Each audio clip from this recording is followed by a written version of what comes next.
Baik, saya langsung ingin memperbarui informasinya kepada Pak Bayu.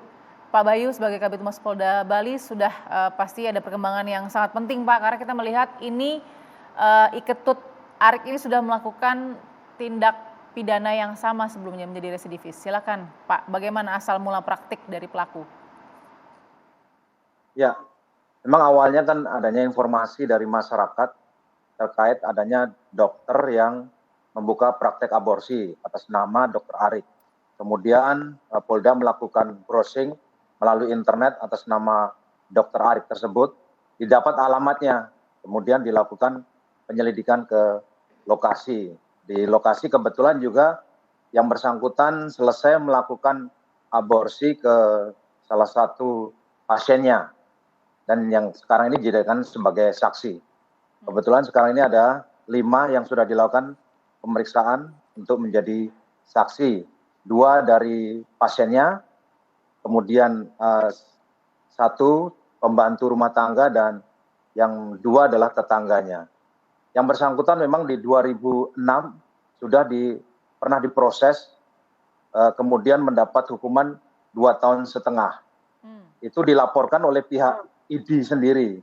Kemudian di 2009 itu melakukan praktek aborsi yang kebetulan pasiennya meninggal sehingga dilaporkan oleh pihak keluarganya.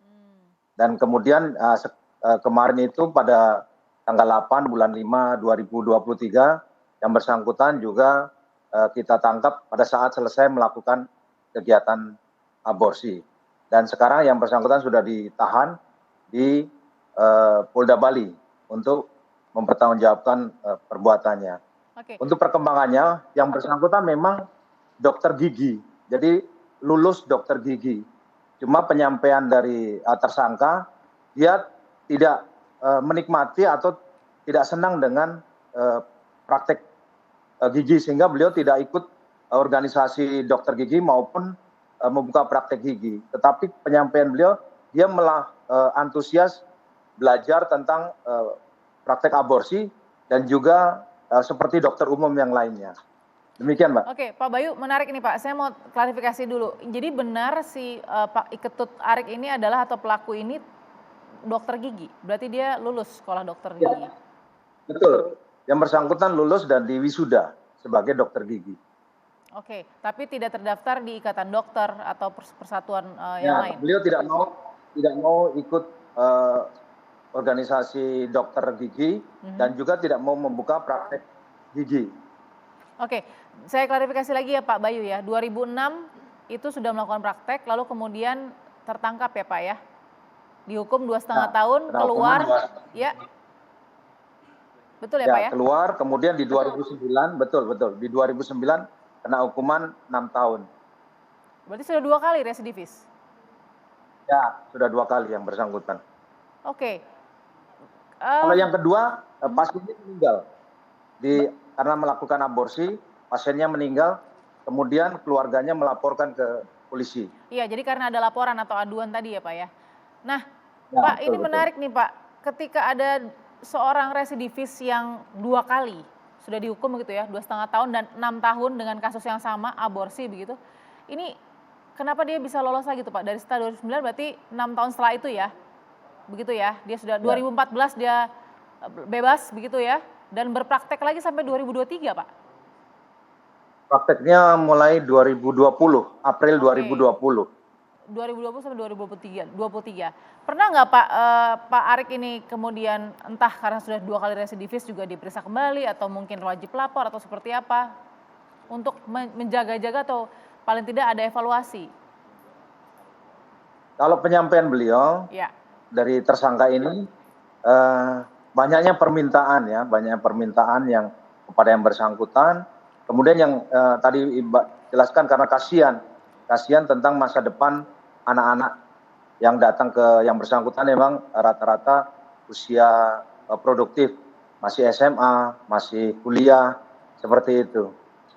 Oke, jadi yang dikatakan oleh Pak Bayu ini walaupun sudah 2 kali residivis agak sulit terendus Pak prakteknya karena yang bersangkutan tidak memiliki klinik, begitu? Ya, betul. Jadi ada rumahnya yang bersangkutan dan tidak dipasang papan seperti buka praktek, tetapi hanya melalui telepon dan pasiennya itu mengetahui dokter Arik ini dari mulut ke mulut saja. Bahwa yang bersangkutan bisa, ada beberapa juga kemampuan yang bersangkutan itu seperti pengobatan kulit, kemudian misalnya yang bersangkutan kalau ada yang sakit demam pun yang beliau obati juga. Wah, oke. Jadi dia terima apapun keluhan yang dia bisa lakukan ya Pak, dalam praktek gelapnya itu ya, praktek ilegalnya Yang itu ya. bersangkutan belajar secara otodidak melalui buku maupun media online. Oke, Pak, ini mohon maaf Pak, di daerah rumah tadi yang tidak ada papannya itu ketua RT atau RW atau siapapun tetangga nggak ada yang lapor begitu? Kok keanehan nih banyak pelajar datang, perempuan mahasiswa muda datang ke sana begitu? Kalau penyampaian masyarakat yang kemudian yang jadi saksi dia tidak tahu kalau yang bersangkutan membuka praktek. Oke, tidak tahu dan tidak ada laporan ya Pak, berarti acuh tak acuh begitu di sana ya? Kondisi lingkungan masyarakatnya ya? Lingkungan di sana juga sepi. Pak, boleh kita klarifikasi juga berapa yang sudah dihasilkan oleh Pak Arik ini selama melakukan praktek?